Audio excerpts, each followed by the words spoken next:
هذا فيديو كإجابة لبزاف الناس سولوني واحد السؤال، قالوا لي علاش الشعب الفلسطيني ما هنأش صاحب الجلالة بالفوز التاريخي للمملكة المغربية الشريفة.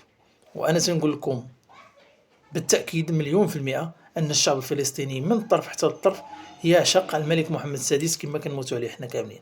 وهذه واحد التهنئة ديال إمام فلسطيني من حي المغاربة، سمعوا التهنئة ونتلاقاو في الآخر إن شاء الله. تهانينا من فلسطين، من بيت المقدس، من حي المغاربة، تهاني الشرفاء الذين يعرفون للمغرب قدره ويعرفون مكانته ويشكرون جلالة الملك محمد السادس على مواقفه الوطنية المشرفة والشريفة لأمته وشعبه والإنسانية بأسرها.